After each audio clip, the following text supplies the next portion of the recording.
Hi everyone, welcome to the next update of my No Pan Left Behind challenge. In this challenge, I'm trying to use every pan of eyeshadow I have ever owned that's current in my collection at least one time. So pretty simple. They are in various formats: singles, duos, trios, palettes, singles that were depotted, you name it, I probably have it, which is the point of this exercise, is to make sure that I use every single shade and I enjoy them. If I don't like them, I usually declutter them right away. If you'd like to catch up, I'll put a playlist down in the description box for you to watch my journey from the start till now. But let's get right into it. These three are the products that I picked in the last video. So I've got a trio from Kaja, a quad, and a large palette. So let's go over them each. The Kaja one is called Orange Blossom, and it's these three beautiful shimmers, slash glitters that are in here. The packaging's a little gimmicky. I don't love it, but anyway, so these three.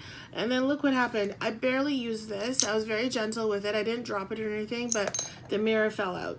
So there you go. Not impressed, Kaja, with the packaging, but the mirror aside, I really enjoyed using these shades. They were so beautiful. Let me just swatch them for you anyway, since we're here, but they were just gorgeous. A beautiful champagne twinkly one, and then a warm kind of rosy copper, and then a chocolate brown. And I will say that I've heard from a lot of people that these glitters are, or these glitter slash shimmers, have fallout, and fallout's one of my top pet peeves in makeup and eyeshadow. I hate fallout, but I didn't find that to be the case. I don't know if just this trio maybe, and they were shimmers and not glitters, but they stayed put pretty well. I did not see any on my cheeks or feel any in my eyes, more importantly, so I was okay with this. I don't know if that was a fluke or whatnot, but I really enjoyed this trio, and I absolutely love these. It was such an easy one and done too. If you liked any of these colors, just put them on, dab them on, and sort of, you know, blend them with your fingers into your crease, and you're done. Maybe with a bronzer in the crease. I know that kind of clean girl look is all the rage right now. But yeah, so I loved it, and I gave it a rating of 8 out of 10 for my collection, and it's staying in my collection. So next is Tom Ford. Sorry for all the fingerprints on my makeup. 44, the shade 44 Dark Opulent. This is what Dark Opulence looks like. This was actually a brand new eyeshadow palette, so look at all the dips, you guys. This is after 5 uses of each shade. So I have a separate challenge going right now where if it's product that I have never touched in my collection, whether it's purchased from previous years or this year, I must use it at least 5 times, at least in the makeup category. And so each shade was used 5 times. And I loved this eyeshadow. I don't know why no one talks about it. This is in his original formula. It's been updated since. This black feels very creamy, and I really loved it. So this kind of skin colored shadow was so good for blending out shades in my crease, and it was a perfectly neutral toned eyeshadow as well. So I really like this shade, which, you know, it's very boring, but it's so useful in my day-to-day eyeshadow applying process. So there's a nice forest green. I really had to layer this, but what's awesome about it is it didn't, there was no fallout, and it was not patchy. Both these two shades, the green one and the denim blue, I actually really enjoyed using. And this is one swipe, which makes them kind of patchy looking, but once you build it up and gently blend out, they were perfect. They were really perfect. And the black is very creamy and easy to use, and there was not too much fallout with the black. There was a tiny bit, but it was not so much that it annoyed me too much, so I will forgive the little fallout there. But I absolutely love this palette, and I would rate it an 8 out of 10 as well in my collection, and it's definitely staying. Last palette that I randomly chose from my drawer was called Rustic Glam from Dominique Cosmetics. I think it was limited edition, and you guys, this was such a fun palette. I'm not normally a color girl. I'm very boring, neutral. So this was a little bit of a challenge, but I really enjoyed using it, and I actually just loved it so much. I made an eye look, one of the purple pinky eye looks, and I had a request to do a tutorial on it from a lovely viewer. So that just goes to show you how well these colors are formulated. I really, really enjoyed it. It was the perfect palette to end the summer on. And the mattes were easy to blend, and the shimmers were very impactful and beautiful and smooth. I just really, really loved it. It was an awesome, awesome palette. Let me just swatch a few key shades. So I'm going to swatch some of the blue, obviously, and this green, and maybe this. Of course, the shimmers are the ones that have fun, right? That are fun. So here is the green. It's a golden green, which I actually really enjoyed. I don't do well with most golds, but because of the green tint, it actually worked out really, really well. Just look at how well this is swatching.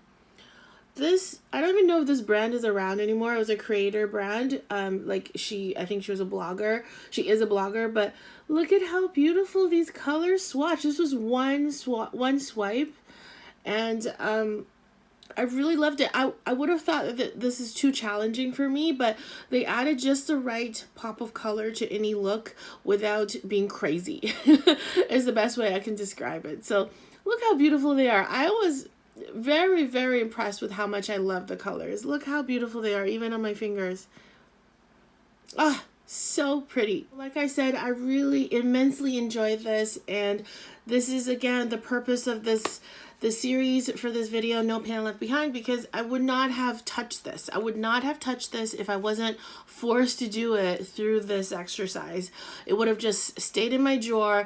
I would have looked at the colors and been intimidated and not used it. So because I had to use it, I actually came up with a lot of pretty looks, and I enjoyed this immensely. So I rate this palette an 8 out of 10 as well, and it's staying in my collection.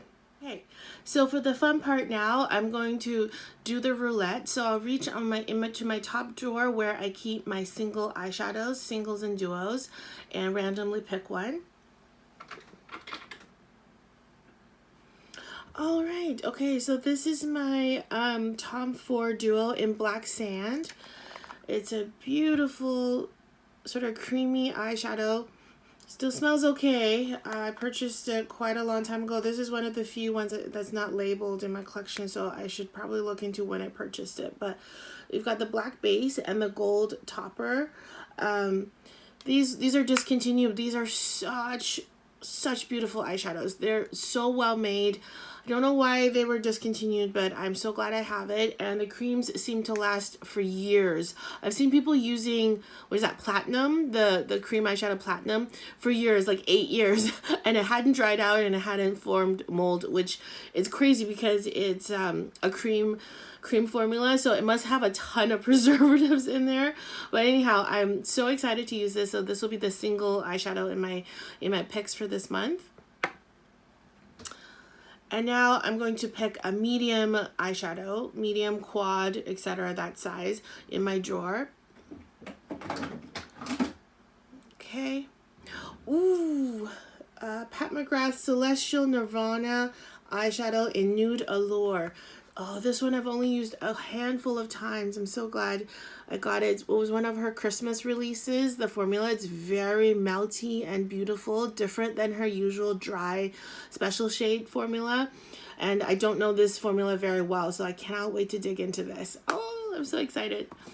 Okay, now for my large eyeshadow palettes, I will show you quickly a peek into the drawer. So what's happening now is I have 4 brand new eyeshadow palettes that I want to pick instead of the existing collection because I want to use these eyeshadow palettes first.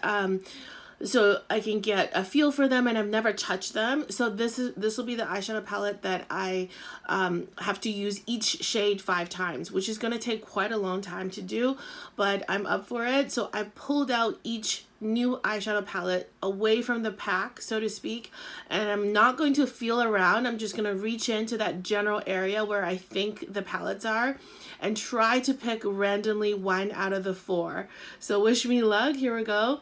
I'm just going to reach in where I think they are, and I have no depth perception, so I'm just going to not feel anything and pick one out. Okay. Oh my gosh, I'm so excited. This is my favorite Pat McGrath eyeshadow palette of all time. I know, it's not neutral, but it's my favorite. What is this even called? I forgot. This is Mothership 3. I want to say 3 or 4, called Subversive, and I love this so much. This is a glittery black. This is the best glittery black I have ever seen on the market. If you see sometimes brands come out with like a matte color with little glimmers inside, and the glimmers just all fall out and you're left with a messy matte base. That's what they were trying to do, not succeeding, and Mother, Pat herself, had created the best glittery black I have ever seen. So I am just so excited to use this once again. This is back in my life. This is actually a repurchase. And for the update video, I'm going to try to find my old palette that I hit pan on because I loved it so much. So I am so excited to use this, and it's such a treat. I have to use every shade 5 times, and I will report back on this video as well as my other if I buy it, I pan it video for that update. But thank you so much for watching. I will see you soon at the next update. Bye.